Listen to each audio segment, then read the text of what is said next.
Assalamualaikum warahmatullahi wabarakatuh.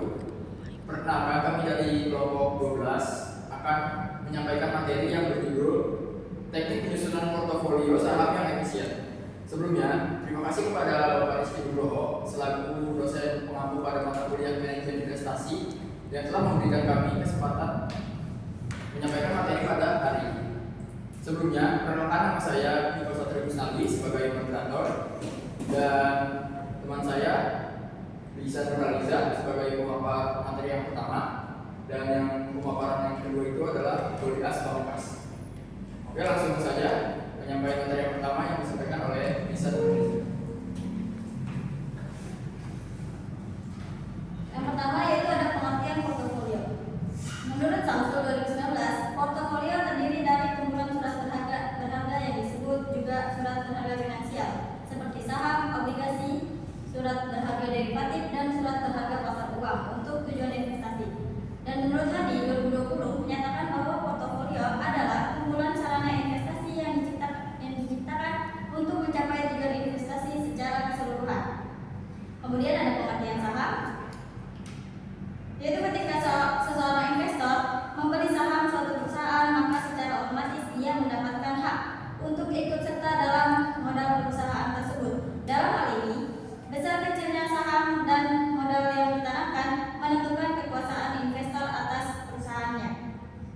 Kemudian ada pengertian portofolio saham dan strategi portofolio saham. Menurut Ellen May, CRMS 2022, portofolio dapat didefinisikan sebagai kumpulan aset investasi. Sebagai kumpulan aset investasi seperti deposito, properti, saham, emas, obligasi, atau instrumen aset lainnya. Namun, portofolio saham adalah kumpulan aset investasi yang terdiri dari saham yang dimiliki oleh individu atau organisasi.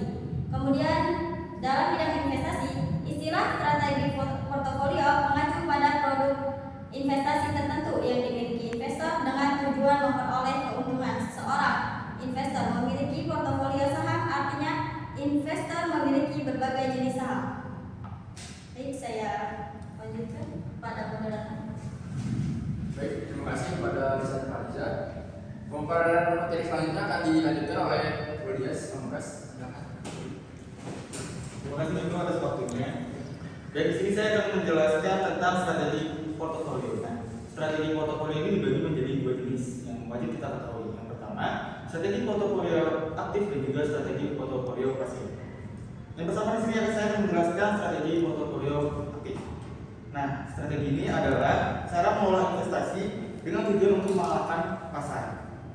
Investor dengan strategi portofolio aktif ini percaya bahwa dengan aset, analisis, dan waktu yang tepat, mereka bisa mendapatkan keuntungan yang lebih dari rata-rata pasar.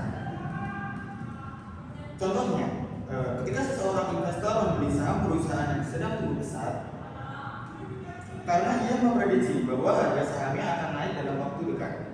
Nah, investor yang menggunakan strategi aktif ini seringkali menjual dan membeli saham tergantung kondisi pasar. Ciri-ciri dari strategi aktif ini ada beberapa yang dapat kita ketahui. Yang pertama, sering melakukan transaksi jual beli. Yang kedua, butuh riset dan analisis yang mendalam. Lalu, biaya manajemen yang tinggi dengan potensi keuntungan yang lebih besar, akan tetapi juga memiliki resiko yang lebih tinggi. Strategi aktif ini lebih cocok untuk investor yang memiliki pengetahuan dan waktu dan toleransi risiko yang tinggi. Lalu dari tadi kita sudah menjelaskan strategi aktifnya. Lalu di sini saya akan menjelaskan strategi portofolio pasif. Berbeda dengan yang aktif, strategi pasif berarti investor tidak berusaha untuk mengalahkan pasar. Sebaliknya, mereka hanya mengikuti pergerakan pasar dengan cara berinvestasi pada indeks. Contohnya, ketika investor membeli reksadana, lalu menyimpannya dalam jangka waktu tanpa banyak perubahan. Ciri-ciri dari strategi pasif yaitu adalah transaksinya jarang dilakukan. Yang kedua, biaya lebih rendah. Lalu resiko yang cenderung stabil, dan yang terakhir tidak perlu analisis harian atau pemantauan rutin. Nah, strategi ini cocok untuk investor pemula atau yang ingin berinvestasi jangka panjang dengan cara yang lebih sederhana dan tenang. Analogi sederhananya seperti ini. Strategi aktif itu seperti kita lagi menyetir kendaraan. kita bisa bebas memilih rute tercepat, tetapi harus siap dengan kemacetan ataupun dengan sasaran. Sementara strategi pasif itu seperti naik kereta, mungkin akan lebih lambat, tetapi jalurnya jelas dan resiko lebih kecil. Lalu untuk selanjutnya saya akan menjelaskan penyusunan portofolio investasi. Ada beberapa langkah-langkah yang harus kita ketahui. Yang pertama adalah tentukan tujuan investasi. Pertama, kamu harus tahu kamu berinvestasi untuk apa. Apakah untuk beli rumah, dana pensiun atau pendidikan anak.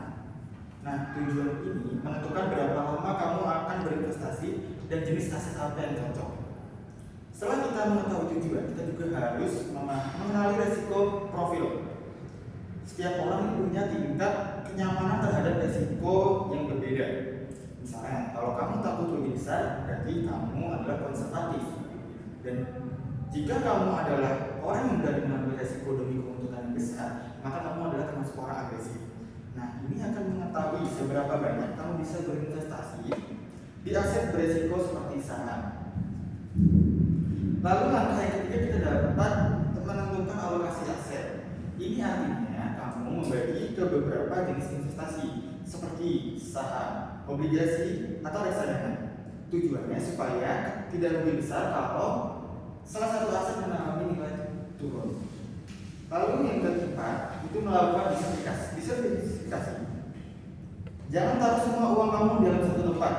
Misalnya, kalau kamu membeli saham, belilah beberapa perusahaan dan sektor yang berbeda. Ini untuk mengurangi risiko yang tadi saya bilang kalau ada salah satu saham yang turun. Lalu, cara yang kelima, kamu dapat memilih produk investasi yang tepat.